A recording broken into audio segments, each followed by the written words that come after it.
Hello friends, welcome back to my channel. तो बढ़ते हैं इस सीरीज के 5th एपिसोड की तरफ। एपिसोड के स्टार्ट में हमें दिखाया जाता है कि जैसे ही मिस जियाओ ने उसे जुआन के बारे में बताया, वो फौरन ही भागी चली आई। यहाँ आकर उससे पूछने लगी, तुम मेरी कंपनी में क्या कर रहे हो? जिस पर वो बोला, चलो मेरे साथ, मैं तुम्हें अच्छा सा डिनर करवाता हूँ।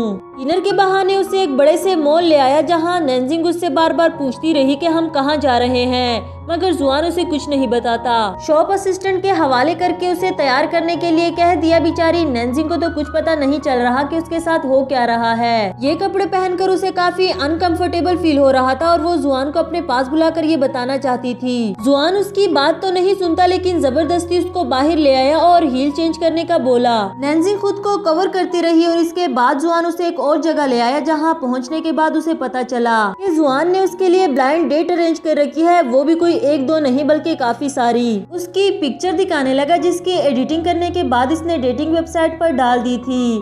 अब तो ये खुद भी अपने आप को नहीं पहचान पा रही। खैर, नैनजिंग ने इतने अजीब अजीब लड़कों को देखते ही उनसे मिलने के लिए मना कर दिया और वापस घर जाने लगी। जिस पर जुआन उसे रोक देता है, ये कहकर कि अगर तुम इनसे नहीं मिलोगी तो मैं तुम्हारी मॉम को अपनी रियल आइडेंटिटी बता दूंगा। अब नैनजिंग भी और क्या करती, उसकी बात मानकर उन लड़कों से मिलने के लिए चली गई। सीन शिफ्ट होकर ये गैंग पर आता है, जो कि ऑफिस में ओवर टाइम कर रही थी और उसका बॉयफ्रेंड उसके लिए डिनर लेकर आया था। थोड़ी देर के लिए उसे अपना काम छोड़कर साथ डिनर करने के लिए कहता है, बल्कि जबरदस्ती ही उसे अपने साथ डिनर करने के लिए ले गया। इधर नैनजिंग बारी बारी करके उन लड़कों से मिलती है, जिन्हें देखकर भी इसे खौफ आ रहा था। इसमें से कोई भी लड़का नैनजिंग के जोड़ का नहीं था, कोई बहुत ज्यादा बड़ा तो कोई बहुत ज्यादा मोटा। पर नैनजिंग क्या करती, उसे जुआन के कहने पर इन सबका इंटरव्यू तो लेना ही था।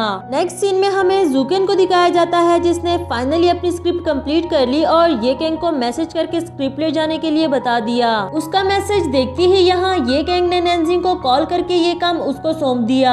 एंड नैनजिंग तो किसी को बताए बगैर वहाँ से भागने लगी, क्योंकि ये उसका फर्स्ट टास्क था जिसे वो अच्छे से करना चाहती थी। जुआन उसके पीछे आकर वजह पूछता है, जिस पर नैनजिंग ने बताया कि मुझे बॉस के घर जाकर स्क्रिप्ट लेनी है और खबरदार आइंदा मेरे लिए ब्लाइंड डेट अरेंज की तो अगर मेरी शादी किसी ऐसे लड़के से हो गई तो क्या मेरी लाइफ की जिम्मेदार तुम होगे? जुआन बोला, तुम्हारी लाइफ का रिस्पॉन्सिबल मैं क्यों होऊंगा? और नैनजिंग उसे कुछ कहे बगैर वहाँ से चली गई। नेक्स्ट सीन में वो पहुँचती है जुकेन के घर। डोर का लॉक कोड उसे ये गैंग ने पहले से ही बता रखा था। अंदर जाकर देखती है, लेकिन बॉस उसे कहीं नजर नहीं आया, जिस पर वो सोचने लगी कि शायद बॉस घर पर ना हो। फिर वो स्क्रिप्ट लेकर वहाँ से जाने ही वाली थी कि उसकी नजर बाथ टब में पड़े जुकेन पर पड़ी। साथ ही हेल्प के लिए चिल्लाते हुए जुआन का नाम लेती है, जिस पर वो फौरन से टेलीपोर्ट होकर पहुँच आया। नैनजिंग को पैनिक से मना करते हुए वो जुकेन का चेकअप करने लगा, जो कि अभी जिंदा था। उसे कपड़े पहनाकर बेड पर लाता है और एक नीडल पिंच करते हुए होश में लाया। नैनजिंग की तो उसे देख के ही बॉडी नम हो गई, लेकिन उसे बॉस के सामने ब्रेव एक्ट भी तो करना था। उसका ये बाहर से कुछ और अंदर से कुछ और वाला बिहेवियर जुआन को भी समझ नहीं आया। जैसे तैसे करके उससे जान छुड़ाते हुए जाने लगे, लेकिन नैनजिंग से तो चला भी नहीं जा रहा।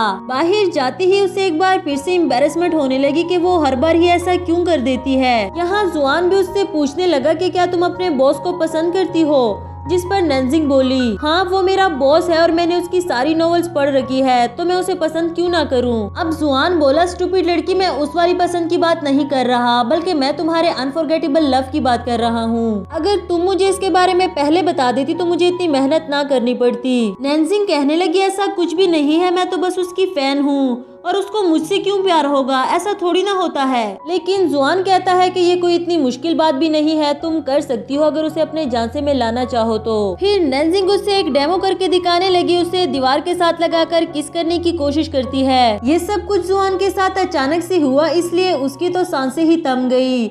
यहाँ नैनजिंग कहने लगी, देखा कुछ भी नहीं हुआ, अगर तुम्हें मेरे सेड्यूस करने से कोई फीलिंग्स नहीं आई तो फिर बॉस को कैसे आएगी? बेचारा जुआन तो उसे कुछ कहे बगैर वहाँ से चल दिया।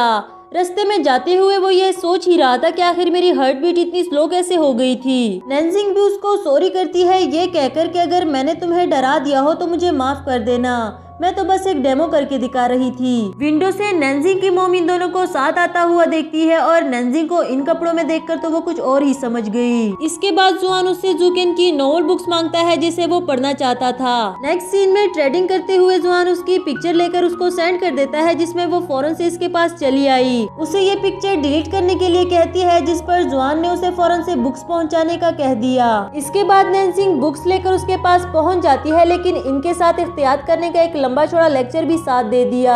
बताने लगी कि इस पर जुकेन ने अपने साइन कर रखे हैं इसलिए ये बुक काफी ज्यादा प्रीशियस है। जुआन उसकी इस बकबक से बचने के लिए बोला, तुम्हें अब घर नहीं जाना चाहिए या सारी रात मेरे घर रुकने का इरादा है। इस पर नैनजिंग उसके पास ही पड़ा हुआ पानी का गिलास साथ उठाते हुए ले जाने लगी कि कहीं ये बुक्स को खराब ही ना कर दे। दूसरी तरफ घर आते साथ ही मॉम तो उसके पीछे पड़ गई, ये कहते हुए कि बस जल्द से जल्द शादी करके मेरा सबसे बड़ा ख्वाब पूरा कर दो। नैनजिंग उनको अपनी सफाई देते हुए बताने लगी कि ऐसा कुछ भी नहीं है, हमने तो बस साथ डिनर किया था। लेकिन मॉम उसकी झांसे में आने वाली कहाँ थी, उसको स्कर्ट दिखाती है कि अगर ऐसी ही बात है तो फिर तुमने नए कपड़े क्यों पहने, और वो नॉवेल्स जो आज तक तुमने किसी को भी नहीं दिए तो वो इसको कैसे दे दिए। नैनजिंग कहने लगी, आप जो मर्जी सोच ले, हम कभी भी एक साथ नहीं हो सकते। इससे पहले कि मॉम उससे कुछ और सवाल करती उन्हें रूम से भी बाहर भगा दिया। नेक्स्ट सीन में नैनजिंग वो स्कर्ट रिफंड करवाने के लिए मॉल जा रही थी और उसकी मॉम कहती है कि तुम्हें ये वापस नहीं करानी चाहिए, तुम इसमें इतनी प्यारी तो लगती हो। उनको 100% यकीन था कि ये स्कर्ट जियोंग ने दिलाई होगी, मगर इस बार भी वो कहने लगी कि मैं शॉपिंग पे जियोंग के साथ नहीं बल्कि सीसी के साथ गई थी। नेक्स्ट सीन में हमें जुआन को दिखाया जाता है जिसने नॉवेल्स पढ़ने के बाद जुकेन की सारी इन्फॉर्मेशन बोर्ड पर लिख रखी थी जो कि वो नैनजिंग को दिखाता है। इसे देखकर नैनजिंग बोली, कहीं तुमने हमारे बॉस का दिल जीतने का इरादा तो नहीं बना लिया। वो बोला, दिल मुझे नहीं बल्कि तुम्हें जीतना है। और तो और उसने जुकेन के डैड के बारे में भी सारी इन्फॉर्मेशन निकाल ली थी और उसने ये तक पता लगा लिया कि उसे किस तरह की लड़कियां पसंद है। उसे स्केच भी बनाकर दिखाया जो कि बिल्कुल ये कैंग की तरह लग रही थी। जो क्वालिटी जुकेन को पसंद है उसमें से तो एक भी नैनजिंग में नहीं।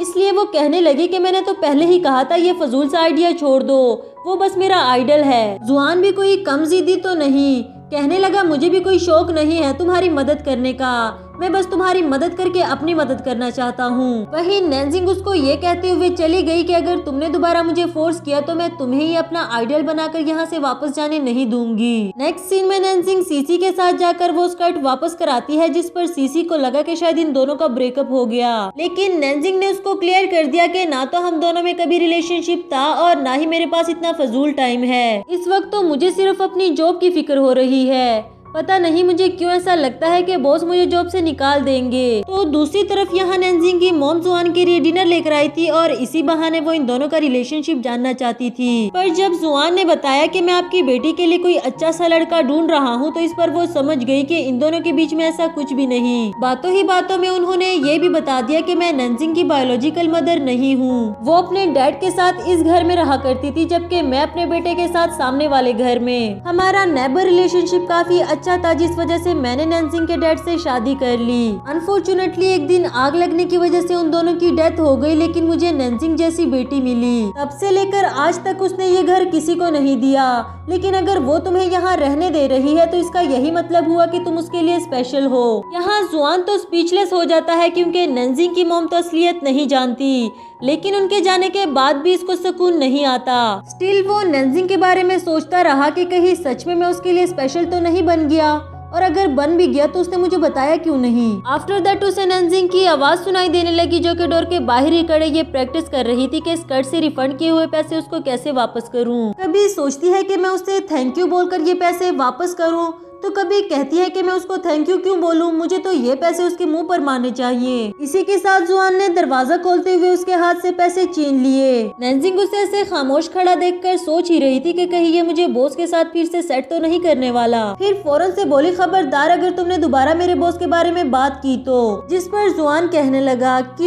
क्यों ना बोलूं, तुम किसी और को पसंद करने लगी हो क्या। नैनजिंग को जान बचाने के लिए यह आइडिया काफी ज्यादा अच्छा लगा और कहने लगी, हाँ मैं किसी और को नहीं बल्कि तुम्हें पसंद करने लगी हूँ। ये कहकर वो तो वहाँ से चली गई, मगर हमारे जुआन के दिल में लड्डू फूटने लगे। थोड़ी देर सोचने के बाद वो नैनजिंग के घर जाता है, उसको हाथ से पकड़कर लाते हुए बोला, अगर तुम मुझे पसंद करने लगी हो तो मेरी तरफ से भी हाँ है, आज से मैं तुम्हारा बॉयफ्रेंड। इसी के साथ हमारा यह एपिसोड भी खत्म हुआ।